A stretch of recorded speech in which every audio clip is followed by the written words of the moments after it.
ஹாய்ங்க. இன்றைக்கி ஒரு சூப்பரான டிஷ் தான். என்னென்னு பார்த்தீங்கன்னா, பீன்ஸ் பொரியல் தான். இது வந்து பிகினர்ஸ் அண்ட் பேச்சுலர்ஸ் எல்லாருமே ஈஸியாக செய்யக்கூடிய மாதிரி தான் இருக்கும்.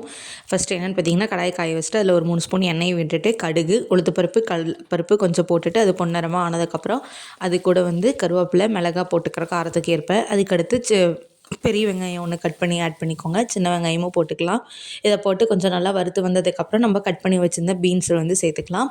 கேரட், பீன்ஸ் பார்த்திங்கன்னா பொதுவாக அது ரெண்டையும் நம்ம சேர்த்து சாப்பிடும்போது ஒரு டேஸ்ட் வரும். ஆனால் தனியாக சாப்பிடும்பொழுது அதோடைய டேஸ்ட் என்னங்கிறது நம்மளுக்கு செப்பரேட்டாக தெரியும். பீன்ஸ் பொரியல் உண்மையாலுமே டேஸ்ட் வந்து சூப்பராக இருக்கும் சாப்பிட்றதுக்கு.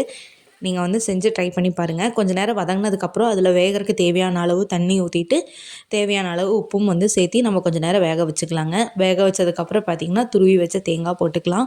இதில் வந்து நிறையா டைப்ஸ் இருக்குது. கடலக்கொட்டையை கொஞ்சம் வந்து நுணுக்கி போடுவாங்க தேங்காய்க்கு பதிலாக. அந்த மாதிரியும் பண்ணிக்கலாம்.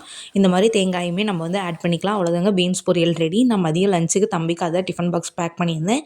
மாதுளம்பழம், முறுக்கு வச்சு பேக் பண்ணி அவனையும் ஸ்கூலுக்கு அனுப்பியாச்சுங்க. பாய்ங்க.